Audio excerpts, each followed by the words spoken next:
Break के बाद एक बार फिर आप सभी दर्शकों का बहुत बहुत स्वागत है कार्यक्रम सूबा बोलेगा में। सूबा बोलेगा में आज हम बात करें आफत के बाद राहत की। जिस तरह से आज केंद्रीय मंत्री अनुराग ठाकुर के द्वारा घोषणा की गई है कि केंद्रीय कर्मचारियों के डीए में 11% की बढ़ोतरी की गई है, पेंशनर के डीआर को भी बहाल किया गया है। ऐसे में कहीं ना कहीं कोरोना काल के बाद कर्मचारियों को थोड़ी राहत तो मिलती हुई सी नजर आ रही है, लेकिन यहाँ पर कर्मचारियों का ये भी कहना है कि 11% की बढ़ोतरी महंगाई के हिसाब से कहीं ना कहीं कम है। दूसरी बात ये कि पिछले 1.5 साल से ये डीए का मामला जो लंबित था, इसको लेकर अभी तक इस बारे में कोई जानकारी नहीं दी गई है। ऐसे में तमाम लोगों की तमाम मांगे हैं जिनको लेकर हम लगातार चर्चा कर रहे हैं। चर्चा करने के लिए हमारे साथ गेस्ट बने हुए हैं सुरेंद्र शर्मा, रिटायर्ड बैंक अधिकारी, पीएनबी से हमारे साथ जुड़े हैं। स्वागत है आपका सर कार्यक्रम में। इसके अलावा श्री प्रेमचंद जी, राष्ट्रीय महासचिव IPSCS हमारे साथ बने हुए हैं। भूपेश अवस्थी, राज्य कर्मचारी संघ नेता, हमारे साथ जुड़े हैं। आपका भी बहुत बहुत स्वागत है सर कार्यक्रम में। सुरेंद्र जी, आपके पास आऊंगी। और आज केंद्रीय कर्मचारियों के डीए में बढ़ोतरी के साथ ही साथ अब 1 जुलाई 2021 से जब इसे लागू किया गया है, तो आपका क्या कहना है? क्या ये फैसला केंद्रीय कर्मचारियों के हित में है या कहीं ना कहीं पिछले 1.5 साल में जो नहीं बढ़ाया गया था डीए, वो नुकसान केंद्रीय कर्मचारियों को ज्यादा होगा? अब ये तो वजह तो नुकसान ही है, लेकिन पर थोड़ा पार्शली जो है सब्सिडाइज हो पाएगा। और क्या है कि गवर्नमेंट तो एक हाथ देती है, एक हाथ ले लेती है, गिव एंड टेक उनका है जी। ऐसे में आपसे ये जानना चाहूंगी कि पिछले 1.5 साल के डीए के बारे में जिस तरह से कोई घोषणा नहीं की गई है, कोई जानकारी नहीं दी गई है, तो ऐसे में अब केंद्रीय कर्मचारियों के द्वारा क्या इस पर मांग उठाई जाएगी पिछले डीए के बारे में? हाँ, उठाना चाहिए। कुछ तो खैर राहत मिलेगी, लेकिन अब बीच में जो सफर किए हैं तो बेचारे तो कंज्यूमर तो सफर करता ही है। जी, गवर्नमेंट भी ऐसे ही गोल्ड मेल पॉलिसी बनाती जी है, बिल्कुल, जी एक बिल्कुल। हाथ आप देती बने है, एक हाथ रहिएगा ले हमारे लेती है। जी, आप बने रहिएगा हमारे साथ एक कॉलर भी जुड़े हुए हैं, बदायूं से विकास चौहान जुड़े हुए हैं। जान लेते हैं क्या कहना चाहते हैं। जी विकास जी, स्वागत है आपका कार्यक्रम में। क्या कहना चाहते हैं आप? बोलेगा जी, अपना विचार रखिए, क्या कहना चाहते हैं? हाँ, विचार में ये कहना चाहता हूँ, आप उसके बाद राहत करके जो आपका वो चल रहा है प्रोग्राम, जी, आप हजार तरह के जो है वो बना देते हैं। मतलब ये गवर्नमेंट जो बना रही है योजनाएं, ये वो फलाना, लेकिन महंगाई पे कोई कंट्रोल नहीं है जी। अब ये योजनाएं कब लागू होंगी, किसको लाभ मिलेगा, किसको नहीं मिलेगा? आम जनता को सिर्फ और सिर्फ महंगाई से निजात चाहिए, निजात। जी बिल्कुल ठीक कहना है आपका। हमें कॉल करने के लिए बहुत बहुत धन्यवाद। और लगातार हमारा पैनल हमारे साथ जुड़ा हुआ है। विजय अवस्थी जी, सुरेंद्र शर्मा, प्रेमचंद जी, भूपेश अवस्थी, तमाम लोग हमारे साथ जुड़े हुए हैं। भूपेश जी, क्या मेरी आवाज़ आपको मिल पा रही है? जी जी। भूपेश जी, जिस तरह से अब ये बात सामने आ रही है, महंगाई दर 12% के ऊपर चल रही थी। जून में भी महंगाई दर 12.9% पे बनी हुई है। ऐसे में अब जब ये डीए बढ़ाया गया है, तो हमने कई लोगों से बातचीत की, जैसे हमारे पैनल में प्रेमचंद जी का भी कहना है कि महंगाई के हिसाब से ये डीए कम है, और उसके अलावा पिछले 1.5 साल के बाद इसे लागू किया गया है, तो कहीं ना कहीं केंद्रीय कर्मचारियों के लिए फायदे से ज्यादा नुकसान का सौदा है। नहीं, सरकार को 1.5 साल पहले देना चाहिए था। कोरोना काल में सारे लोगों ने देश हित में, समाज हित में बहुत बड़ी बड़ी कुर्बानी दी। हमने भी सोचा कि चलिए अगर ये डीए रोक रही सरकार, तो इसको समय आने पर पूरा डीए देना चाहिए था। सरकार ने घोषणा की है, निश्चित रूप से उससे राहत है, लेकिन जितना मिलना चाहिए था उतना नहीं दिया गया है। ये चिंता का विषय है। सरकार को चाहिए कि केंद्रीय कर्मचारी और राज्य कर्मचारी कोरोना काल में बराबर अपनी सेवाएं देते रहें। अलग अलग विभागों में अपने अपने तरीके से जितनी सेवाएं दे सकते थे उतनी दी है। बहुत सारे कर्मचारियों ने अपना वेतन भी कोरोना पीड़ितों को दिया है, देश को दिया है। तो निश्चित रूप से सरकार को इस पर विचार करना चाहिए कि वो हम लोगों का, केंद्रीय कर्मचारियों और राज्य कर्मचारियों को हानि ना उठानी पड़े, ऐसा निर्णय सरकार को करना चाहिए। जी बिल्कुल भूपेश जी, इसके अलावा आपसे ये भी जानना चाहेंगे कि यदि इस पर आगे कुछ फैसला नहीं आता है, क्योंकि जिस तरह से पूरी जानकारी दी गई है केंद्रीय मंत्री के द्वारा, 1 जुलाई से इसे लागू किया जाएगा, यदि आगे पिछले 1.5 साल के बारे में इस पर विचार नहीं होता है, सरकार के द्वारा कुछ सोचा नहीं जाता है, तो कर्मचारियों के द्वारा क्या कुछ रणनीति रहेगी, किस तरह से अपनी मांगों को उठाया जाएगा? सरकार ने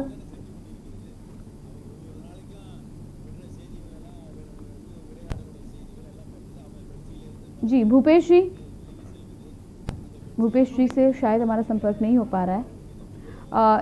हमारे साथ प्रेमचंद जी भी बने हुए हैं, रुक करेंगे प्रेमचंद जी का। प्रेमचंद जी, लगातार टीएडीए के बाद डीए के अलावा हम बातचीत कर रहे हैं जिस तरह की तमाम योजनाओं की आज केंद्र सरकार ने घोषणा की है। एम्बुलेंस की बात कर लें, आप स्वास्थ्य की बात कर रहे थे, तमाम स्वास्थ्य सुविधाओं को लेकर बजट चाहे कितना भी दिया जाए, लेकिन कोरोना काल में हमने साफ तौर पर देखा है कि जिस हिसाब से भारतवर्ष में जनसंख्या है, सुविधाओं की कमी है। एक्सपर्ट से, जब डॉक्टर्स से, मेडिकल एसोसिएशन के डॉक्टर्स से भी हम बातचीत करते हैं तो उनका भी ये साफ तौर पर कहना है कि सुविधाएं सीमित हैं। ऐसे में लोगों को भी ध्यान रखने की ज़रूरत है और साथ ही साथ सरकारों को भी कहीं ना कहीं सोच समझ कर निर्णय लेने की ज़रूरत है। तो ये जो तमाम योजनाओं की बात की जा रही है, पशुओं का ध्यान रखने की यहाँ पर बात की जा रही है, साथ ही साथ लगातार कोरोना की तीसरी लहर को लेकर भी तैयारियों की बात करें, लेकिन आपको क्या लगता है कि क्या ये तमाम योजनाएं आम जनता के लिए जिस तरह से इनका लाभ लोगों को मिलना चाहिए था, क्या ये पर्याप्त हो पाएंगी? नहीं, हमारी सीधी मांग है कि हेल्थ और एजुकेशन, स्वास्थ्य व शिक्षा में पूरा राष्ट्रीयकरण होना चाहिए ताकि देश की सभी जनता को पूरी तरीके से स्वास्थ्य लाभ मिल सके और समुचित शिक्षा मिल सके।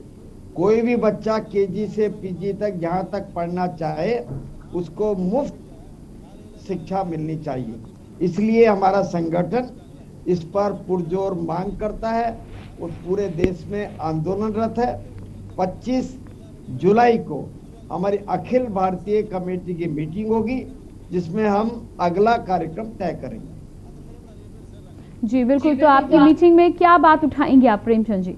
कौन कौन सी मांगे हैं जिन्हें मुख्य रूप से आप लेकर आगे बढ़ेंगे? जैसे हमारा कहना है कि एक देश, एक वेतन, एक सुविधाएं होनी चाहिए, क्योंकि हमारे देश में एक ही राज्य में अलग अलग तरह का वेतनमान है। स्टेट गवर्नमेंट का अलग है, सेंट्रल गवर्नमेंट का अलग है, लोकल बॉडीज का अलग है, ऑटोनोमस बॉडीज का अलग है। इसलिए हमारा कहना है एक नेशन, एक देश, एक तरह की सुविधाएं सभी कर्मचारियों को मिले। नंबर 1, नई पेंशन स्कीम समाप्त कर पुरानी पेंशन स्कीम लागू की जाए। ठेकेदारी प्रथा खत्म कर, तो वर्तमान में ठेके पर काम कर रहे कर्मचारी 1.5 साल मतलब हर 6 महीने में देश के कर्मचारियों को तो तमाम यूनियन समेत राजनीतिक अधिकार दिए जाए। तरफ 10 सूत्रीय मांग पर हमारा संगठन लगातार संघर्ष। जी बिल्कुल। भूपेश जी, क्या मेरी आवाज आपको मिल पा रही है? जी भूपेश जी। जी बताइए। जी आपके पास वापस आएंगे। इसी बीच हमारे साथ कॉलर बंशी राजस्थान से जुड़ चुके हैं, पहले जान लेते हैं कि क्या कहना चाहते हैं। जी बंशी जी, बहुत बहुत स्वागत है आपका कार्यक्रम में। अपनी बात रखिए, आप क्या कहना चाहते हैं? मैं ये कहना चाहता हूँ, जैसे ये टीवी पे आ रहा है गवर्नमेंट के कर्मचारियों के लिए ये पैसे बढ़ा दिए, जी लेकिन जो मध्यम वर्ग का व्यापारी है वो एक साथ से परेशान है। जी उसके बैंक का ब्याज और उसकी उसमें किसी तरह की कोई रियायत नहीं है। जी बिल्कुल ठीक कहना है आपका। जी बंशी जी, जी बिल्कुल, हमें कॉल करने के लिए बहुत बहुत धन्यवाद। आज हम मुख्य रूप से केंद्रीय कर्मचारियों के विषय में बातचीत कर रहे हैं। आपकी बात आपने रखी, हमें कॉल किया, उसके लिए आपका बहुत बहुत धन्यवाद। तो लगातार हमारे साथ हमारा पैनल जुड़ा हुआ है। सुरेंद्र जी हमारे साथ रिटायर्ड बैंक अधिकारी पीएनबी से जुड़े हुए हैं, प्रेमचंद जी राष्ट्रीय महासचिव आईपीएससीएफ हमारे साथ जुड़े हैं, और साथ ही साथ भूपेश अवस्थी भी हमारे साथ जुड़े हुए हैं। भूपेश जी, आपके पास आएंगे, और राज्य कर्मचारी संघ के नेता होने के नाते जिस तरह से कर्मचारियों की यहाँ पर आपने बात की है कि घाटा तो ज़रूर हुआ है और घाटे को लेकर आगे कहीं ना कहीं आवाज़ उठाई जाएगी, किस तरह से ये आवाज़ उठाएंगे? और साथ ही साथ जब बात की जाती है, जिस तरह से प्रेमचंद जी ने सवाल उठाया कि एक ही राज्य में केंद्रीय कर्मचारियों और राज्य कर्मचारियों का वेतन में काफ़ी चेंज देखने को मिलता है, यानी कि जो अंतर है वो बहुत बड़ा अंतर है। तो क्या आपको भी लगता है कि केंद्रीय कर्मचारियों और राज्य कर्मचारियों का वेतन कहीं ना कहीं एक समान होना चाहिए, कहीं ना कहीं पूरे देश में एक समान वेतन लोगों को मिलना चाहिए? इस मांग को हम कई बार उठा भी चुके हैं सरकार के साथ, और हमने ये मांग की है कि काम है, एक ही सा काम है, राज्य सरकार और केंद्र सरकार के बीच में कर्मचारियों का एक ही काम होता है, एक ही तरीके का काम होता है, तो वेतन भी समान होना चाहिए। पूरे देश में एक अगर टैक्स हो सकता है, एक टैक्स हो सकता है, एक कर सकता है, तो एक वेतन भी होना चाहिए। इस पर भी हम सरकार से कई बार वार्ता कर चुके हैं और आंदोलन भी कर चुके हैं। सरकार ने डीए समानता की बात की है, सरकार केंद्र के बराबर हम राज्य सरकार के कर्मचारियों को डीए देती है, डीए की समानता जरूर है, लेकिन वो समानता पर्याप्त नहीं है। हमारा मानना है केंद्र और राज्य के कर्मचारियों का वेतन समान होना चाहिए। इस पर अगर जरूरत पड़ेगी तो निश्चित रूप से हम आंदोलन करेंगे। अभी एक पेंशन की बात आपने कही, पेंशन का मुद्दा बहुत गंभीर मुद्दा है। इस मुद्दे पर हम उत्तर प्रदेश राज्य के कर्मचारी यहाँ से लखनऊ से दिल्ली तक साइकिल रैली निकाल चुके हैं और तत्कालीन प्रधानमंत्री को ज्ञापन दे चुके हैं। हमारे साथ प्रदेश के लगभग 40 सांसदों ने हमारे समर्थन में पत्र भी दिया था, लेकिन वो 40 सांसद भी अपनी बात संसद में नहीं रख सके और हमारी जो पेंशन की मांग थी वो सरकार ने नहीं सुनी। इस पर भी हम लड़ाई लड़ रहे हैं पूरे देश स्तर पर, और हमारा प्रयास है, हमारी मांग है कि अगर संसद और विधायक पुरानी पेंशन ले सकते हैं तो राज्य कर्मचारी और केंद्रीय कर्मचारी पुरानी पेंशन क्यों नहीं ले सकते हैं। ये एक बड़ा विषय है, इस पर सबको विचार करना चाहिए और इस पर निर्णय करना चाहिए। जी बिल्कुल।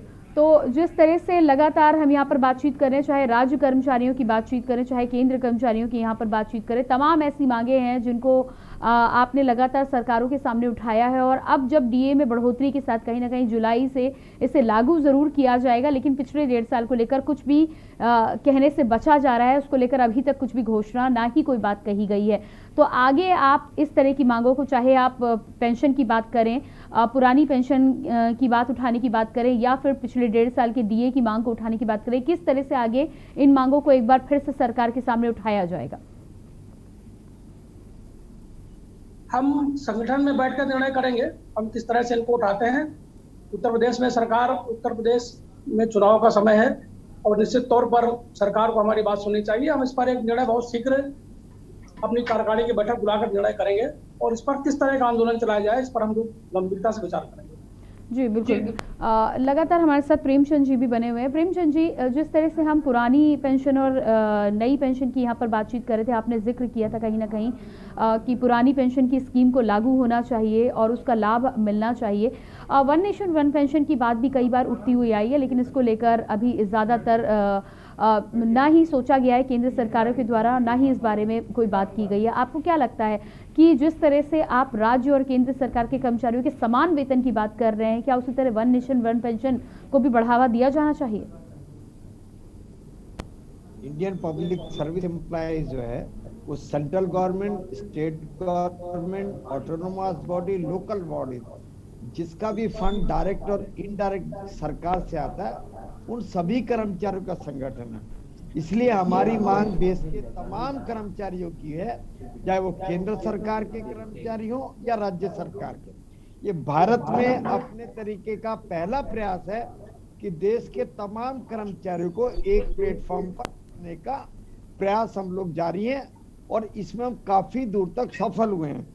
आज लगभग देश के सभी राज्यों में इफ्सेफ काम कर रहा है और मैं समझता हूं कि आने वाले टाइम में, क्योंकि 5 राज्यों के चुनाव बिल्कुल आ चुके हैं और उत्तर प्रदेश जो कि प्रधानमंत्री की पहली सीढ़ी है, तो अगर सरकार हमारी मांगों को नजरअंदाज करेगी तो कर्मचारी एकजुट होकर मतलब इस पर अपना निर्णय करेगा, जो हमारी मांगों को अनसुना करने वाले के लिए भारी पड़ेगा। जी बिल्कुल। मांगों को तो आप उठाएंगे और मांगों को लेकर आप आगे जाएंगे, चाहे डीए की बात हो या फिर जिस तरह से आपने पुरानी पेंशन को लागू करने की यहाँ पर बात की है। हालांकि आपने जानकारी दी कि पश्चिम बंगाल में अभी भी पुरानी पेंशन लागू है, विधायक और सांसद भी पुरानी पेंशन की स्कीम का ही लाभ उठाते हुए नजर आ रहे हैं। वन नेशन वन पेंशन की स्कीम की यदि हम बात करते हैं तो आपके माध्यम से यहाँ पर समझना चाहेंगे कि यदि ये स्कीम कहीं ना कहीं आगे विचारणीय होती है, लागू की जाती है, तो किस तरह से तमाम कर्मचारियों को इसका लाभ मिलेगा।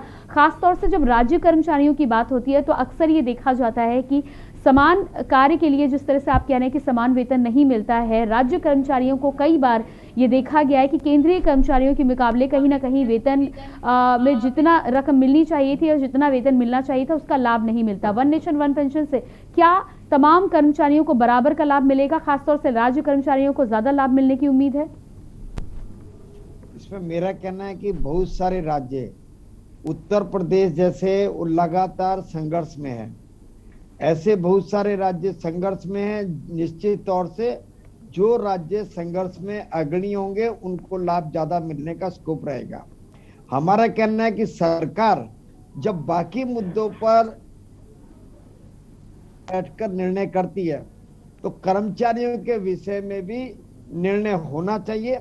और मेरा इसमें कहना है कि एमपी एमएलए को अगर पेंशन ना भी मिले तब भी उनके लिए कोई दिक्कत नहीं है, क्योंकि तो हमारे कर्मचारी जो कि 30 साल नौकरी करने के बाद उसके पास बुढ़ापे का एकमात्र सहारा पेंशन है।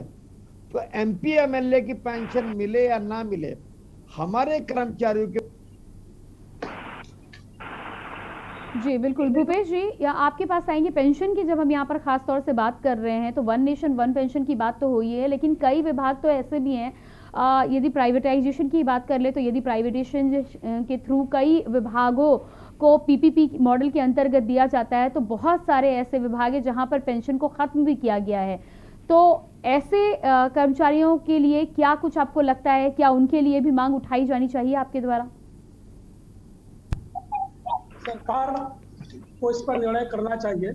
सरकार जो ऐसे लोग हैं जिनको जो पीपीपी मॉडल में या किसी भी स्थिति में किसी भी संस्थान में सेवाएं दे रहे हैं, उनके लिए पेंशन की व्यवस्था की जानी चाहिए। आप ईपीओ के द्वारा, एम्प्लॉइज प्रोविडेंट फंड के द्वारा पेंशन दी जा रही है, लेकिन वो पेंशन इतनी कम है कि उस पर जीवन यापन संभव नहीं। उसका दायरा बढ़ाया जाना चाहिए। अभी बीच में बात आई थी तो हम लोगों ने मांग की थी कि उसका दायरा 15,000 तक बढ़ाना चाहिए और देश के प्रत्येक नागरिक को पेंशन की व्यवस्था सरकार को करनी चाहिए, जिससे उसका जीवन यापन संभव हो सके। और इस पर सरकार को विचार करना चाहिए गंभीरता से कि जिनके पास साधन नहीं है या जो सरकारी सेवाओं में नहीं है, अपनी निजी संस्थानों को सेवाएं दे रहे हैं, उनके पेंशन में भी बढ़ोतरी सरकार को करनी चाहिए। ऐसा मेरा मानना है और ऐसा निर्णय सरकार को करना चाहिए जिससे उनका जीवन सुरक्षित हो सके, आगे का भविष्य सुरक्षित हो सके और वो चैन के साथ अपना जीवन यापन कर सके। ये सरकार की जिम्मेदारी है। जी बिल्कुल, आप लोग बने रहिएगा हमारे साथ। एक छोटे से ब्रेक के लिए यहाँ पर रुक रहे हैं। अपने दर्शकों को बता दें कि लगातार आफत के बाद राहत की हम यहाँ पर बात कर रहे हैं। केंद्र सरकार के द्वारा आज जिस तरह से केंद्रीय कर्मचारियों की डीए में 11% की बढ़ोतरी की गई है, कहीं ना कहीं से राहत की साथ जरूर माना जा रहा है, लेकिन पिछले 1.5 साल से जिस तरह से ये डीए लंबित पड़ा हुआ था, ऐसे में कई कर्मचारी संघ की ये मांग भी है कि उसको लेकर भी सरकार को विचार करना चाहिए। इस पर बातचीत करेंगे, लेकिन उससे पहले रुकते हैं एक ब्रेक के लिए।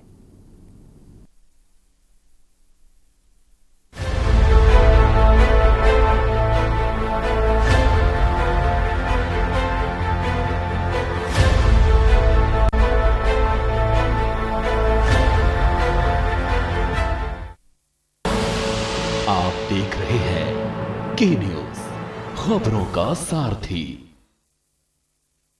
जुबान के लिए उड़ चला गैरों की ज़मीं पर, खुशबू अपने पन की ढूंढता। दूर कितना भी जा, इस जुबान से दूर ना जा पाओगे। विमल, बोलो जुबान केसरी। खुदी को आजमाया है तो ये अंदाज आया है, खुदी को आजमाया है तो ये अंदाज आया है। तुम में भी मैं हूं, शुद्ध प्लस पान मसाला। आप देख रहे हैं के न्यूज, खबरों का सारथी।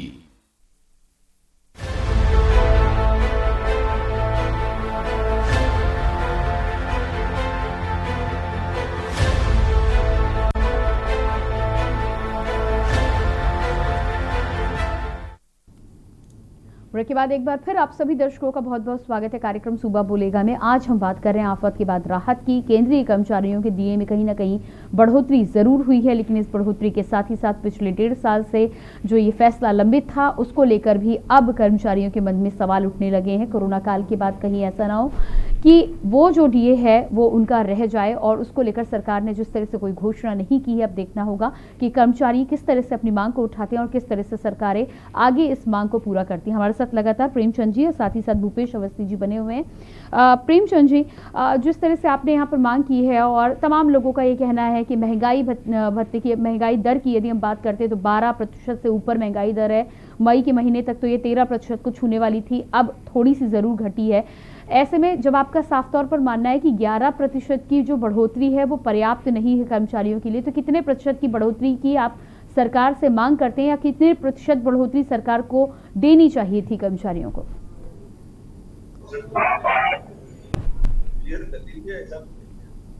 नहीं, 28% जी प्रेमचंद जी, 28% जुलाई से लागू करने की बात की गई है जिस तरह से आप कह रहे हैं, तो कितने प्रतिशत की आप मांग करते हैं सरकार से?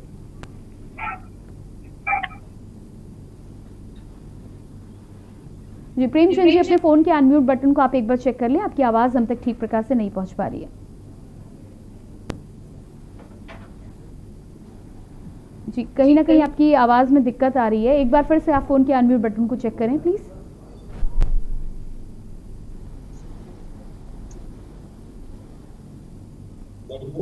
जी, मैं आपसे ये जानना चाह रही हूँ कि जिस तरह से बात हो रही है कि 11% की बढ़ोतरी दी गई है केंद्र सरकार के द्वारा, 11% की बढ़ोतरी को यदि आप पर्याप्त नहीं मानते हैं तो कितने प्रतिशत की बढ़ोतरी की आप मांग कर रहे हैं सरकार से?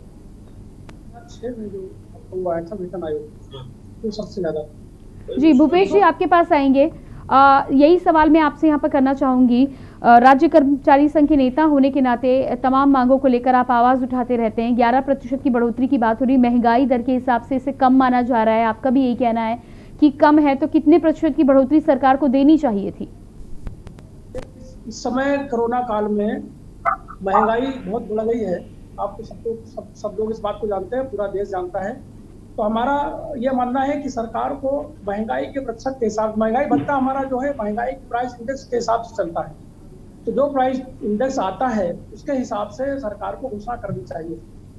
और सरकार ने वही पुरानी घोषणा की है, जो हमें प्रतिशत मिलता रहा है वही प्रतिशत सरकार ने घोषणा की है। हमारी मांग है कि सरकार प्राइस इंडेक्स के हिसाब से जो भी बनता है वो घोषणा की जाए, और उसको महंगाई, चूंकि महंगाई भत्ता है इसलिए निश्चित तौर पर इसको प्राइस इंडेक्स से जोड़कर महंगाई भत्ते की घोषणा सरकार को करनी चाहिए, और इस पर रिवाइज करना चाहिए। जो भी हमारी बढ़ोतरी होनी है उसको रिवाइज करके इसको घोषणा करनी चाहिए। ऐसा हम सरकार से आपके चैनल के माध्यम से भी मांग करते हैं, और हमने ये मांग की भी है कि जो प्राइस इंडेक्स आ रहा है इसमें उसके हिसाब से घोषणा की जानी चाहिए। जी बिल्कुल। प्रेमचंद जी, क्या मेरी आवाज अब आपको मिल पा रही है?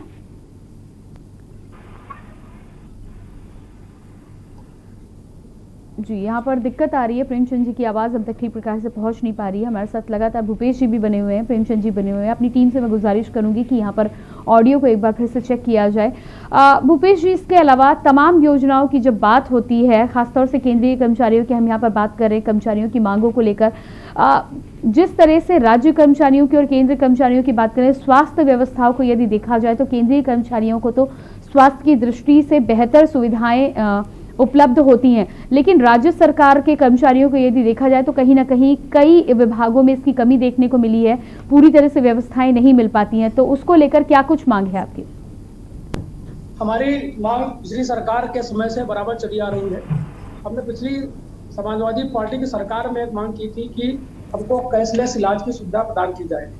सरकार से उस पर सहमत भी बनी थी। तत्कालीन मुख्यमंत्री के साथ हमारी प्रतिनिधिमंडल की वार्ता हुई और उन्होंने एक कैशलेस इलाज के लिए प्रारूप तैयार किया, और राज्य सरकार के प्रत्येक कर्मचारी, निकाय के कर्मचारियों के लिए कैशलेस इलाज की व्यवस्था शुरू करने का निर्णय लिया गया। सरकार ने अपने कैबिनेट में प्रस्ताव भी पारित किया। सरकार बदलने के बाद ये मांग हमने नई सरकार के सामने रखी। नई सरकार ने उस योजना का नाम दीनदयाल उपाध्याय जी योजना रखा, स्वास्थ्य योजना रखा जी गया। बिल्कुल। भूपेश जी यहाँ पर आपको रोकना चाहेंगे, समय सीमा का हमें इशारा मिल चुका है। आपने अपना महत्वपूर्ण समय हमें दिया, उसके लिए आपको बहुत बहुत धन्यवाद। प्रेमचंद जी आपका भी बहुत बहुत धन्यवाद। सुरेश शर्मा जी आपका बहुत बहुत धन्यवाद और विजय जी हमारे साथ जुड़े थे, आपका भी बहुत बहुत धन्यवाद। तो हमारे आज के कार्यक्रम में इतना ही। केंद्रीय कर्मचारियों को लेकर जिस तरह से हम बातचीत कर रहे थे, उसको लेकर अब सरकार आगे क्या कुछ फैसला लेगी, या आगे आने वाले समय में पता चलेगा। और इसी बीच कानपुर से बड़ी खबर आ